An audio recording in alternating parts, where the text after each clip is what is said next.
March 20th. Not a date on a calendar, a threshold. The last one the sky will offer before everything resets. In less than 24 hours, a window opens that will not open again for 12 months. And what most people don't understand, what almost no one is telling you, is that this window doesn't stay open long. The sky doesn't wait. It never has. This is the final new moon before the spring equinox, the last moment of darkness before the entire zodiac wheel turns and a new cycle ignites. And the question this video will answer is not whether you are ready for what's coming. The question is whether you know what you are carrying into it. Because here is what almost everyone gets wrong about new moons. They treat them like a wishing well. Light a candle, close your eyes. Ask the universe for something you want. That is not what this is. That has never been what this is. The ancients understood something far more precise, far more serious, and far more consequential. A new moon is not a wish, it is a contract. A binding agreement between who you are right now and the version of yourself that will be standing in this same spot 12 months from now. What you plant in the dark of this moon does not ask for your attention or your follow-through. It grows regardless. The only question, the only one that actually matters, is whether you planted it with intention or whether you let the noise in your head scatter whatever half-formed seeds were already lying around. March 20th, 2026, 4:20 p.m. Eastern. The sun and moon converge at 28 degrees and 27 minutes of Pisces, the final degree territory of the final sign. This is where the zodiac ends, where everything accumulated across 11 signs dissolves back into the deep before Aries strikes the match and begins the cycle again. A new moon here is not just any new moon. It is the last exhale before the first breath, the pause at the bottom of the lungs. The moment when one sentence has ended and the next has not yet begun. But what makes this particular new moon extraordinary is not just where it falls. It is what the sky built in the days directly before it. Yesterday, Mercury retrograde met the North Node at 8 degrees of Pisces. If you have been watching this series, you know what has been unfolding since March 13th. The action, the recognition, the moment when something you had been circling for months finally stopped moving long enough for you to see it clearly.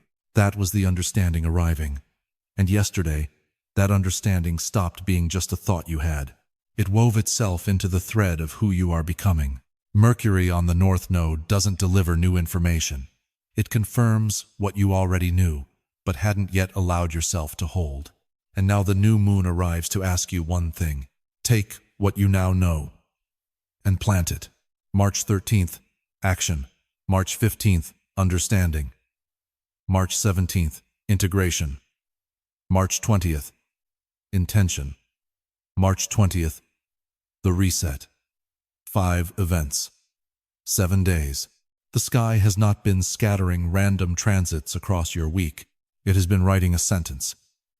And the new moon is the period at the end, the punctuation mark that says, this thought is complete, finished, sealed. Now plant it before the ground shifts. Before I go further, there is something you need to understand. Not as background, not as context, as the architecture beneath everything else this new moon is asking of you. Because the astronomical event on March 20th is only half the story.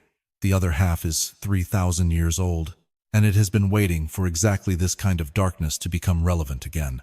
In the Vedic tradition, one of the oldest living knowledge systems on this planet, there is a Sanskrit. Every English equivalent shrinks it into something smaller than it actually is. The word is sankalpa. It is sometimes rendered as intention, sometimes as resolve, sometimes as heartfelt desire. But none of those translations carry the actual weight of what a sankalpa is and what it does. Because a sankalpa is not something you think. It is not something you write on a list and review every morning. It is not an affirmation you repeat at yourself until you believe it. A sankalpa is something you plant, not in the mind, in the body, in the breath, In that specific threshold between waking and sleeping where the loud mind finally releases its grip and something older, something quieter, becomes accessible. The yogis mapped the mind the way astronomers map the sky, with precision, with patience, with the understanding that what you can see on the surface is only a fraction of what actually exists. And what they found was this: the mind has layers. The surface layer is the one most of us live in almost entirely. It chatters. It catastrophizes. It writes arguments at 3 in the morning for conversations that will never happen. It plans and revises and second guesses and then plans again. It is loud in the way a city is loud, not because anything is wrong, but because it does not know how to stop. But beneath that surface layer, beneath all the noise and the negotiation, there is something else. Something that does not argue. Something that does not perform. Something that does not need to be convinced of anything because it already knows. And when the ancient practitioners planted a sankalpa, they were not speaking to the loud mind. They were bypassing it entirely. They were dropping a seed past the noise, past the planning and the fear and the rehearsed explanations, all the way down into that quiet layer where real things take root. And what is planted there does not need to be repeated. It does not need to be reinforced or reminded or protected from doubt. It simply grows, silently, in the dark, the way all real things grow. Now look at what the sky is doing on March 20th. The moon disappears. The sun and moon merge at 28 degrees of Pisces, and the lunar surface goes completely dark. No reflection. No light borrowed from anywhere. Just darkness, total, complete, and deliberate.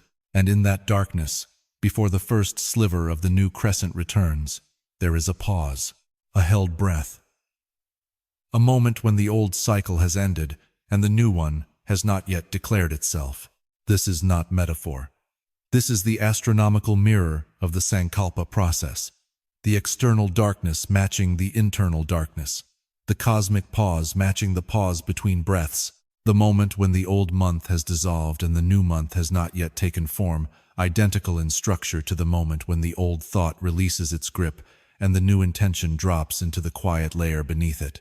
This is why Vedic practitioners chose the new moon for Sankalpa ceremonies for thousands of years, not because of superstition, because of precision.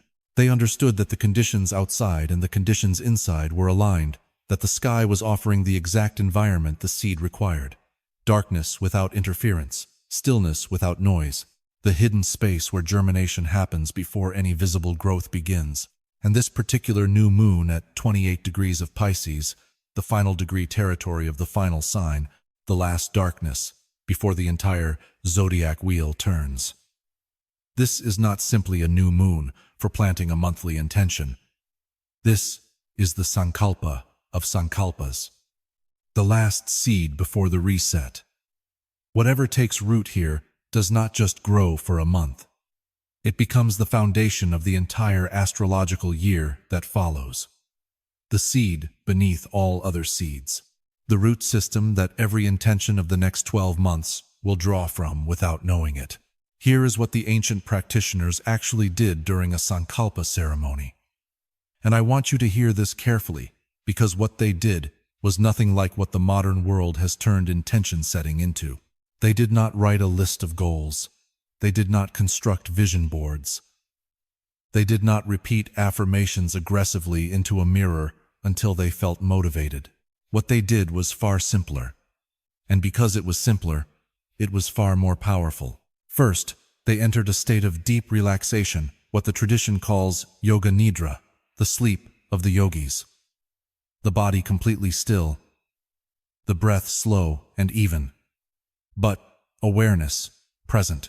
Not the sharp, grinding awareness of problem solving, a soft awareness, a receptive awareness. The awareness of someone who is listening instead of speaking. In that state, they allowed a single phrase to arise, not constructed, not edited for maximum effectiveness, not workshopped. A phrase that came from the quiet layer, and it often surprised them. It was usually simpler than what the loud mind would have selected. Sometimes, only a few words. I trust the process. I am already whole. I move toward what is mine. And then, rather than hammering it in through repetition, they placed it gently, like setting a seed into prepared soil. No force, no demand, just placement covered lightly with breath, with attention, with the willingness to release control over how it grows. This is what the sky is asking of you on March 20th. Not to manifest harder, not to want more loudly, not to pressure the universe into delivering an outcome you have already decided on. The sky is asking you to plant softer, to stop forcing and start trusting, to understand that the most powerful intentions are never the ones you shout. They are the ones you whisper into the dark and then release completely. Now, before we go further, I need to address something directly. Because the last 17 days have not been gentle. The eclipse on March 3rd tore through Virgo and pulled away what was no longer structurally sound. Jupiter stationed direct on the 11th and opened a door that had been sealed since November. Mars hit the North Node on the 13th, and your body moved before your mind had time to approve the motion. Mercury caught Mars on the 15th, and the understanding arrived not gradually, but suddenly, the way a light comes on in a dark room. Mercury conjuncts the North Node tomorrow, weaving that understanding into your karmic direction. And then the new moon, and then the equinox. 6 major transits in 17 days. Some of you have felt this in your body in ways you have not been able to name. Disrupted sleep that has no obvious cause. Dreams that are unusually dense, layered, symbolic, difficult to shake by morning. A heaviness in the chest that does not attach to any specific event, but simply sits there, pressing. Moments of sudden clarity that dissolve almost immediately back into fog. A nervous system that feels like it has been running at a frequency slightly higher than usual, not quite anxiety, but not quite rest either. These are not random symptoms. When the sky moves this quickly, the nervous system is processing an extraordinary volume of energetic information inside a compressed window of time. Your body registers these shifts before your conscious mind catches up. It always has. The seed you are about to plant goes into soil that has already been turned, prepared by everything the last 2 weeks demanded of you. That is not coincidence. That is architecture. But I need to say something first. And I will say it plainly. Everything I have described, the disrupted sleep, the emotional weight that has no address, the heaviness sitting in your chest without a name, these are real responses to a real sequence of cosmic pressure. I believe that.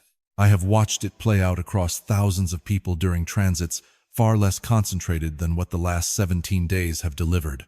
But belief in the symbolic does not exempt you from the responsibility of the clinical. If what you are experiencing is not lifting, if the fatigue has moved past the temporary and settled into something chronic, if the emotional weight has crossed a line from cosmic into something that feels medical, if your body has been asking for attention in ways that feel persistent rather than passing, then what you need is not another transit reading.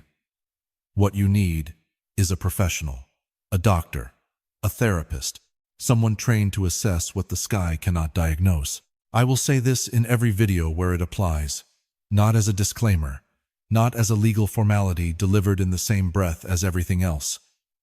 As something I mean. The symbolic and the clinical are not enemies. They are not competing explanations. They are 2 different instruments, measuring 2 different layers of the same human experience, and you deserve accuracy in both. You deserve a reading that tells you what the sky is doing, and a physician who tells you what your body is doing. Neither one replaces the other, and no transit, no matter how precisely mapped, no matter how eloquently explained, is a substitute for proper care. If something in you has been quietly signaling that it needs more than this, listen to that signal. That is not weakness. That is discernment. And discernment, as any serious astrologer will tell you, is the highest expression of a Virgo eclipse. Tend to yourself with the same precision the sky is tending to this moment. Now, I need something from you. Not tomorrow, not after the equinox. Right now, while the window is still open and the ground is still soft, and the dark of this new moon has not yet begun to thin.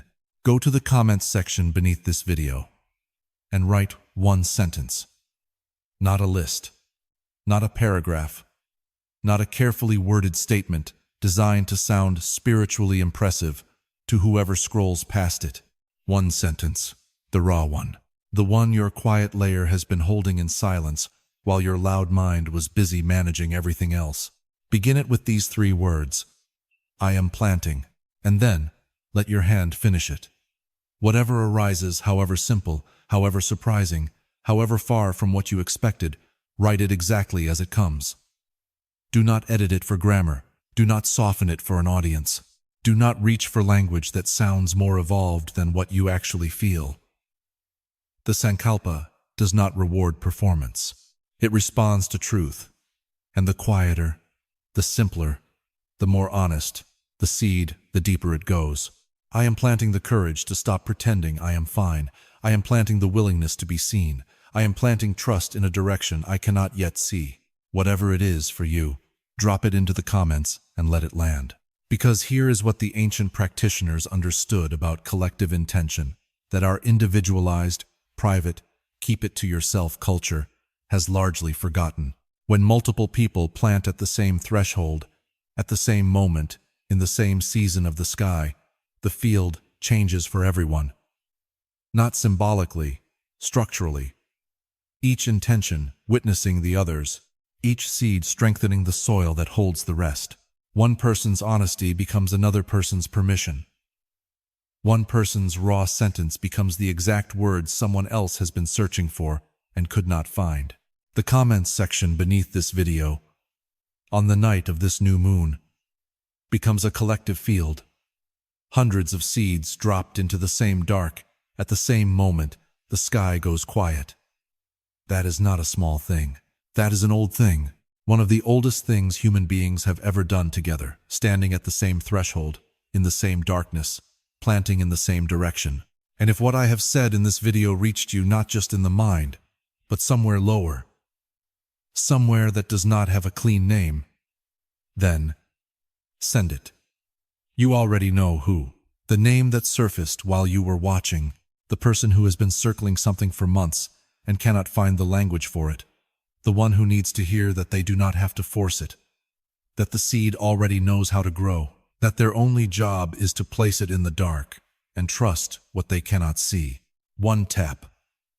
Send them the permission they have been waiting for. The window is open. The soil is ready. The dark is exactly deep enough. Plant now. Now I want you to see the full architecture, not just the individual transits, not just the dates and degrees, the complete structure of what the sky has built across these final days of the astrological year. Because when you see it whole, when you see the way these events lock into each other with the precision of something that was designed rather than assembled, you will understand why this particular week carries a weight that most years simply do not hold. 3 events, 4 days. One sentence the sky has been writing since the eclipse. March 17th. Mercury retrograde conjuncts the North Node at 8 degrees and 59 minutes of Pisces. This is the integration point. And integration is a word that gets used casually, but what it means here, in this context, in this sequence, is something specific and serious. On March 15th, Mercury caught Mars in the same region of sky where the North Node has been delivering its assignments. Something moved that day. Something that had been building since the eclipse cracked the ground open on March 3rd finally reached its surface. An understanding arrived, not gradually, not gently, but with the particular weight of a thing that has been true for a long time finally refusing to be ignored any longer. You saw something. About yourself. About a pattern. About why you did what you did and what it cost you, and what it was always going to cost you if you kept doing it. That was the understanding. March 17th is what happens next. Because understanding that lives only in the mind is still fragile. It can be talked out of. It can be softened by a good night's sleep and a busy morning. It can be filed away with every other true thing you have ever recognized about yourself and then quietly forgotten by the following Tuesday. Mercury on the North Node does not allow that. When the messenger planet meets the point of karmic direction, especially while retrograde, Especially in the final degrees of Pisces, the understanding stops being a thought you had. It becomes a thread, woven into the fabric of who you are becoming, not stored in memory, integrated into trajectory. Pay close attention to what surfaces on March 17th. Conversations that begin casually and end somewhere unexpectedly serious. Memories returning without being summoned, not nostalgia, but recognition. The particular sensation of something clicking into place that you have been trying to name for weeks, maybe longer. Mercury on the North Node does not deliver new information. It confirms what you already knew but had not yet given yourself full permission to accept.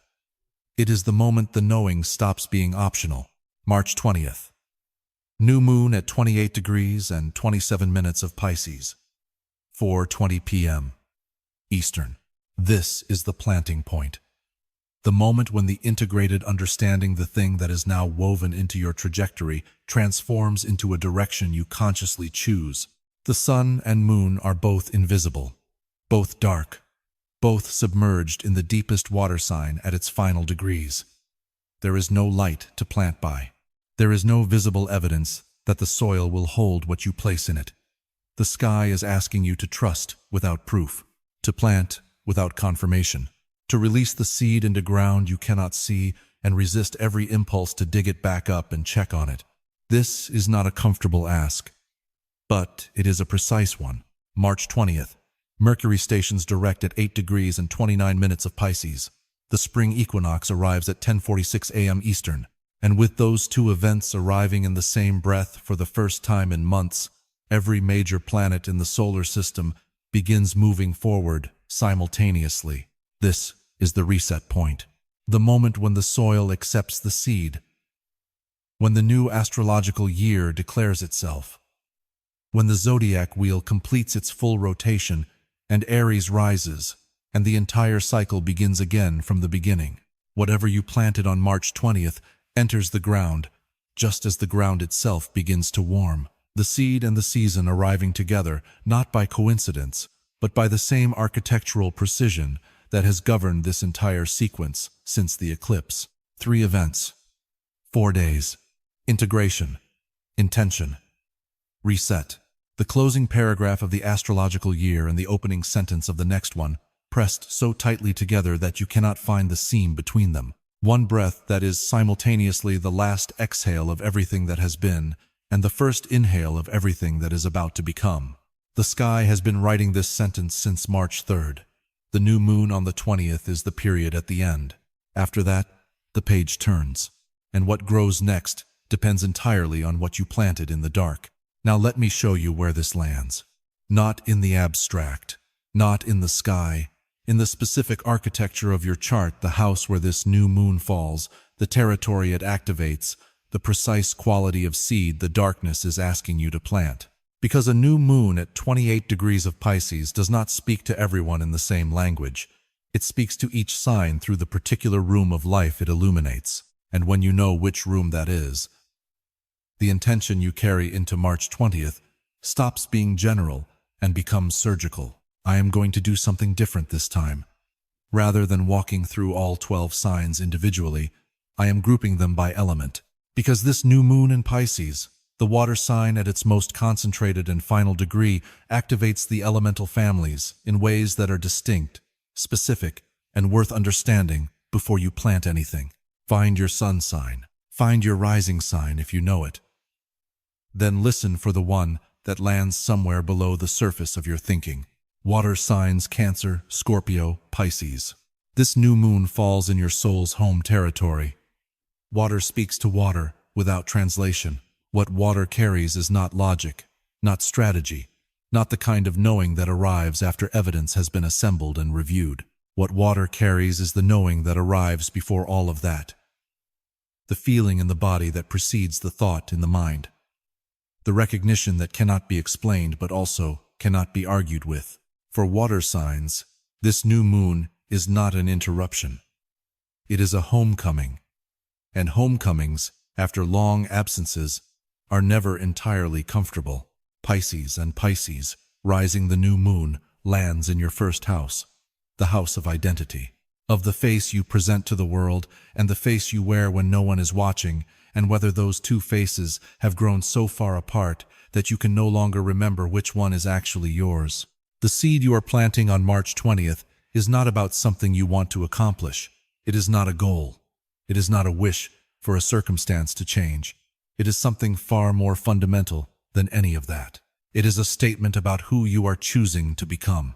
The integrated understanding that Mercury delivered when it met the North Node, that recognition, that moment of finally seeing the mask clearly, is deeply, uncomfortably personal for you, more personal than for any other sign, because it landed in the house of self.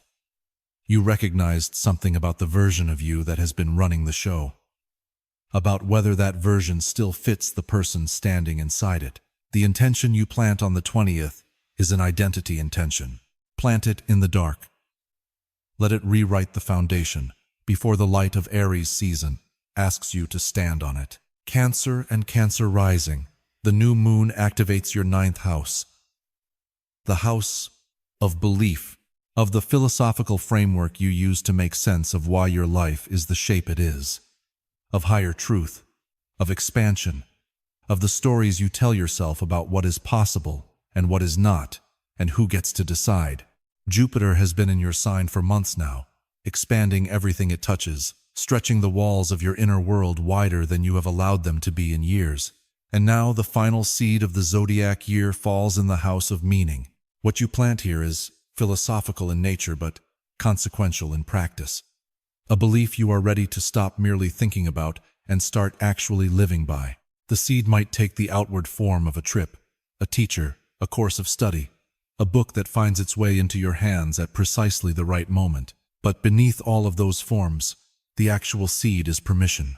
Permission to believe something larger than what your current circumstances have been insisting is true. Plant that permission before the equinox turns the wheel. Scorpio and Scorpio rising, the new moon lands in your 5th house. The house of creation, of expression, risk, play, and yes, romance. The house of everything you make when the door is closed and the audience has gone home and the only person left in the room is you. Scorpio guards its creativity with a ferocity that is often mistaken for withholding. It is not withholding. It is discernment. Scorpio does not perform on demand. It does not open the creative channel for just anyone. It waits until the container is safe, until the darkness is deep enough, until the risk of exposure feels survivable. This new moon in the deepest darkness of the year's final sign is offering you exactly that container. The seed you plant here has been waiting, possibly for a long time. Something you have been keeping in the dark, not because it isn't ready, but because you weren't sure the world deserved to receive it yet. Plant it now. Let it germinate in private. The 5th house does not demand a public opening. It demands an honest one. Earth signs, Taurus, Virgo, Capricorn. This new moon falls in the last water sign, and it is asking Earth to do the one thing Earth resists most completely, to soften, to release the grip, to plant without a plan for exactly how the growth will proceed. Earth wants structure before commitment. Earth wants to know the destination before it takes the first step. Earth wants to understand the soil composition before it will trust a seed to it. Pisces says no. Pisces says the seed knows things the gardener doesn't. Pisces says some things grow better, grow truer, grow deeper when you stop measuring them and start trusting them. For Earth signs, this is the real invitation of March 20th, not the planting itself, the releasing of control over what the planting produces. Virgo and Virgo rising, the new moon activates your 7th house, the house of partnership, of the other person, of the mirror. The closest relationships in your life hold up to show you what you cannot see about yourself when you are looking only inward. Mercury is your ruling planet, and Mercury is retrograde in Pisces, meeting the North Node on March 17th, delivering its integration directly into your relationship sector before the new moon arrives the following day. What is happening in this house right now is not casual. You are recognizing something about how you partner, about the specific ways you show up in close relationship and the specific ways you disappear inside it, about the difference, the vast, significant, often painful difference between being needed and being seen. These are not the same thing. And somewhere in the last 2 weeks, that distinction has become impossible to ignore. The seed you plant on the 20th is a relational intention. But notice the precision of the question. Not what kind of partner do you want to find. Taurus and Taurus rising, the new moon lands in your 11th house. The house of community, of collective vision, of the groups and tribes and movements and collaborations you choose to belong to, of the people who are moving in the same direction you are, or the people who were once before you, and they quietly grew into different shapes. Taurus does not join easily. It watches from the perimeter. It assesses the ground for stability before it commits its weight to it. That is not a flaw. That is the particular intelligence of a sign that understands the difference between soil that holds and soil that only looks like it holds. But this new moon is asking a question that the perimeter cannot answer. Where do you want to be planted? Not geographically, not professionally, socially, spiritually. Which community reflects the person you are becoming rather than the person you have already been? The seed might look like a new collaboration, a cause, a group of people gathered around something that matters. But the deeper seed, the one beneath the visible form, is about releasing the lone wolf posture that has kept you safe and separate in equal measure, and choosing finally to be part of something that requires you to be known. Capricorn and Capricorn rising, the new moon activates your 3rd house, the house of communication, of the daily conversations, the short exchanges, the language you use with the people who are closest and most constant in your life, the siblings, the neighbors, the colleagues you see every single day without ceremony. Capricorn thinks in cathedrals. It builds across decades. It holds the long vision with a steadiness that most signs cannot sustain. But the 3rd house is not about the cathedral. It is about the bricks. The individual conversations that either strengthen or erode the foundation of everything Capricorn is trying to build. The seed you plant here is intimate in a way that grand visions rarely are. It is a daily practice, not dramatic, not sweeping, not the kind of intention that announces itself. How do you want to speak? What words have you been using that no longer belong to the person you are becoming? What words have you been withholding that do? Plant that practice in the dark of this new moon and let it quietly rebuild the daily architecture of your life from the ground up. Fire signs Aries, Leo, Sagittarius. This new moon asks fire to do what fire finds most unnatural, to slow down, to feel before it moves, to sit in the dark without immediately reaching for something to ignite. Fire wants to act. Fire wants to decide and then move with the full force of its momentum behind the decision. Pisces says, wait.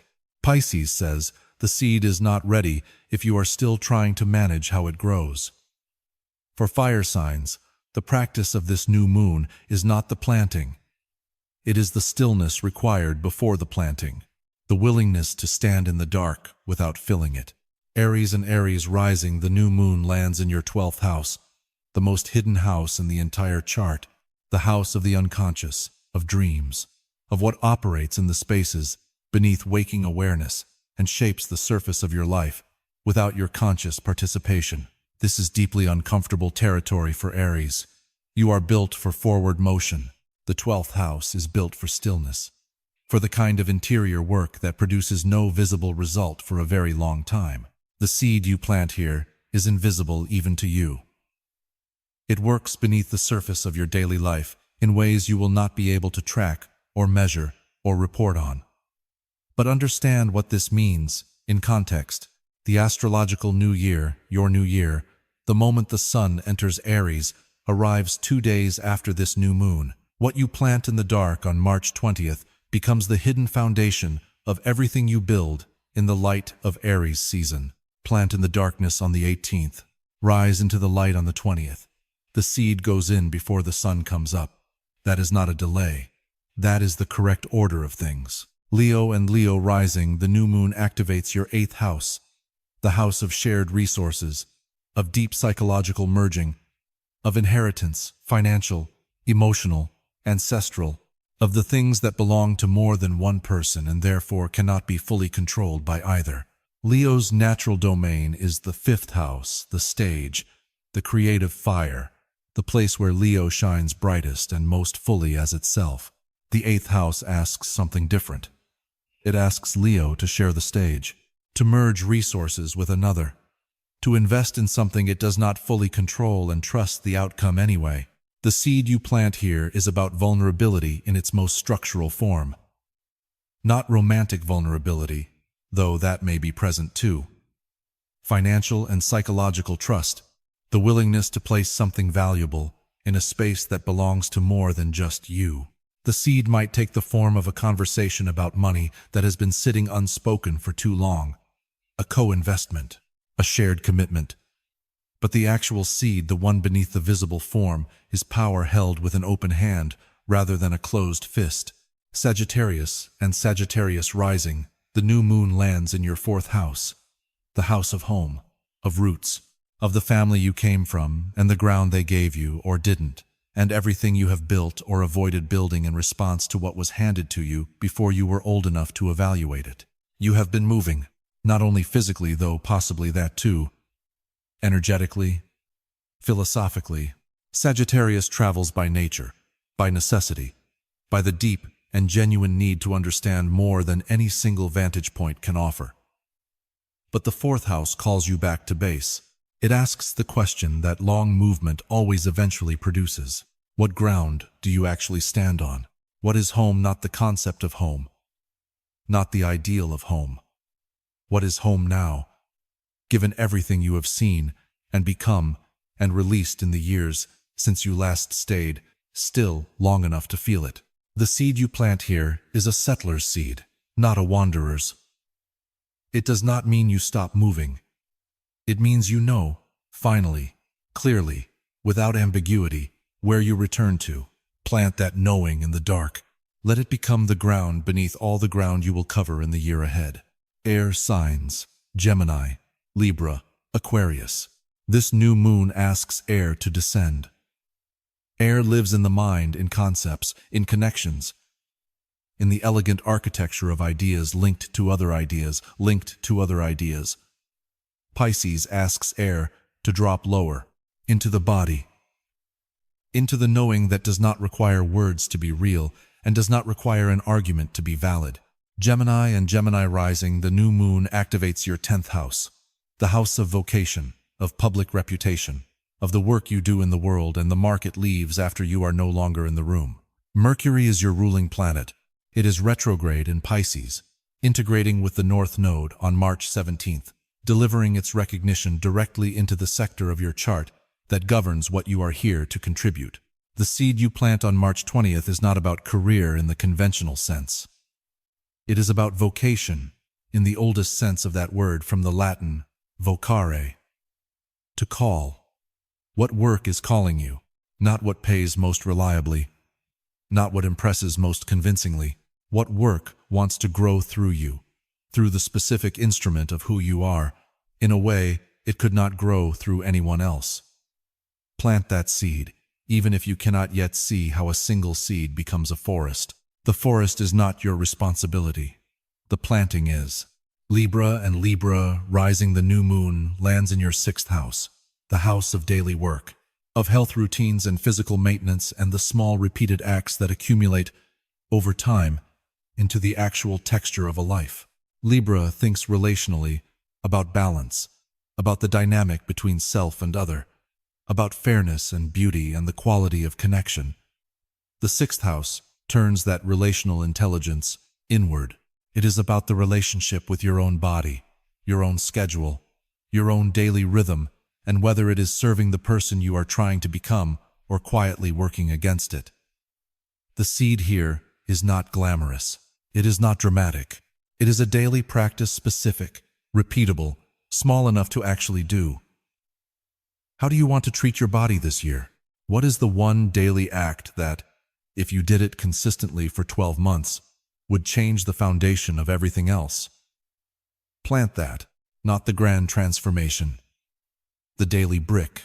Aquarius and Aquarius rising. The new moon activates your second house, the house of resources, of values, of the worth you assign to your own time, your own energy, your own presence in the rooms you enter. Since the Saturn-Neptune conjunction cracked the structures of late February, something in your understanding of value has been shifting.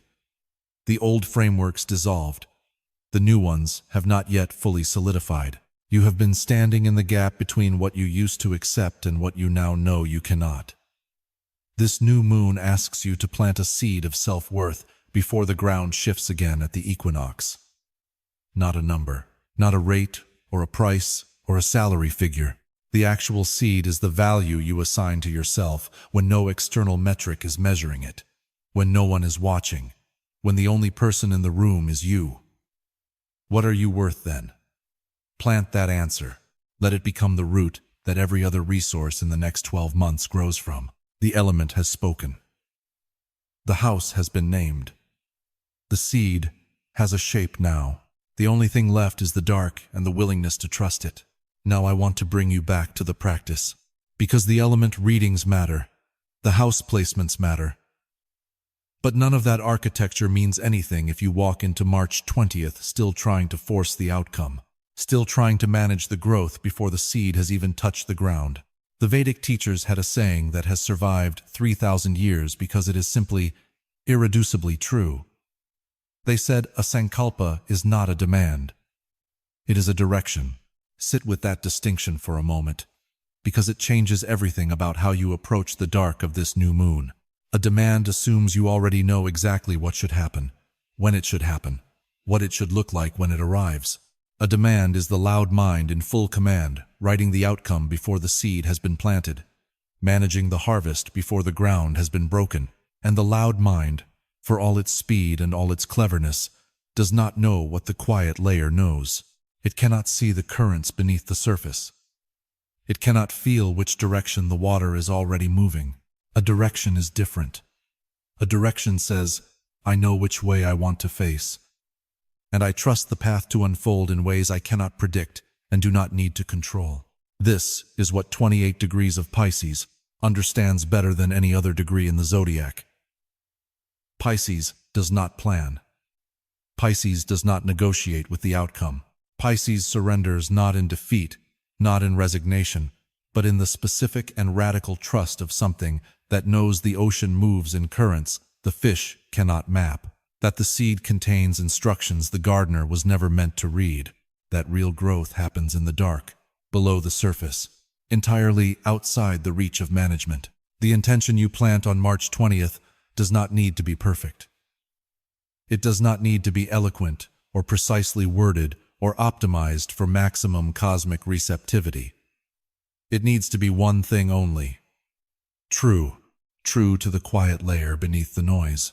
True to what you actually want when you stop performing even for yourself, even when the audience is only you. Here is the practice. It is Vedic in origin. It is simple in execution, and it works precisely because of that simplicity. Find a moment on March 20th when you are alone. 5 minutes, 10, long enough for the breath to slow and the surface noise to thin. You do not need formal meditation. You do not need a ritual space or a candle or a specific posture. You need stillness, and you need honesty, and you need the willingness to stop talking long enough to listen. Close your eyes. Let your awareness drop physically, deliberately from the space behind your eyes, down to the space behind your chest. From head to heart. Feel that descent. It is not metaphorical. It is a shift in where your attention is located, inside your own body. And from that place, from the heart space, from the quiet layer, let a phrase arise. Do not construct it. Do not workshop it into something that sounds spiritually evolved.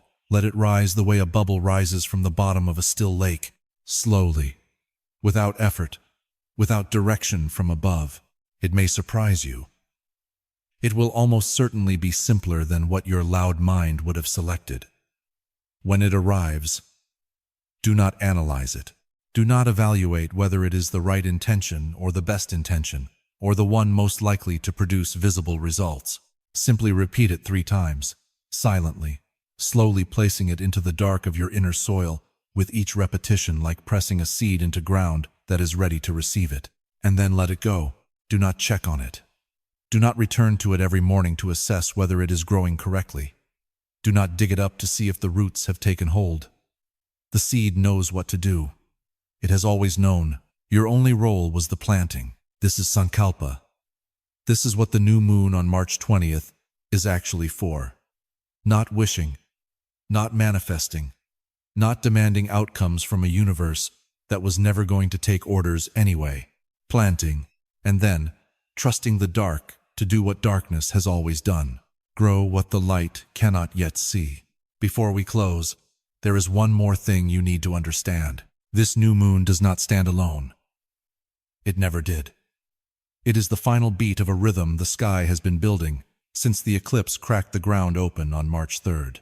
And when you see the full sequence, when you hold all of it in the same breath, the weight of what March 20th is actually asking of you becomes undeniable. Think about what the last 2 weeks have delivered. The eclipse cleared the room, swept out what had been staying past its time, what you had been maintaining out of habit rather than truth. Jupiter stationed direct and opened a door that had been sealed since November, not gently, not gradually, but with the particular force of something that has been held shut for 4 months and finally releases all at once. Mars hit the North Node, and your body moved before your mind approved the motion. Mercury caught Mars, and the understanding arrived, sudden, specific, impossible, to unfold back into ignorance. And yesterday, Mercury met the North Node, and that understanding stopped being a thought you had. It became a thread in the fabric of who you are becoming. This is not a collection of random transits scattered across a difficult month. This is a sentence. One sentence the sky has been constructing, word by deliberate word, since March 3rd, and the new moon on March 20th is the period at the end. The punctuation mark that seals the thought and says, this is complete. Now carry it forward. What you plant on March 20th contains all of it. The ending the eclipse made possible. The expansion Jupiter unlocked. The action Mars and the North Node pulled from your body before your mind could intervene. The understanding Mercury distilled and delivered. All of it compresses the way all intense things compress, under pressure, into a single seed. The most concentrated intention you have planted in years, because it carries the weight of everything that preceded it. I said at the beginning of this video that a new moon is not a wish. It is a contract. Now you understand the full terms of that contract. You are not asking the universe for a favor. You are telling it through the act of planting, through the Sankalpa placed in the quiet layer beneath your noise, who you are choosing to become. And then you are releasing your grip on how that becoming unfolds. The Vedic teachers had one final instruction. They said, after you plant the Sankalpa, forget it. Not permanently, consciously. Release the outcome. Let the seed go dark the way all seeds must before they move. Your job is not to monitor the growth. Your job is to keep the soil of your life, the actions you take, the thoughts you permit, the environments you choose to enter, healthy enough for growth to occur. The seed does the rest. It always has. And know this, before you close your eyes on March 20th, you are not planting alone. Every intention dropped into the silence of this new moon, every Sankalpa whispered into the dark, by every person who found this moment, goes into the same soil. The collective field is real. What you plant strengthens what they plant. What they plant deepens the ground beneath yours. We are gardeners, tending the same earth. And when the equinox arrives on March 20th, and the wheel turns, and all planets move forward simultaneously for the first time in months, everything planted together begins to grow together. The contract is signed. The quiet layer has received its instruction. March 20th, 4:20 p.m. Eastern. The last seed before the reset. The universe has spoken. What grows next is in your hands.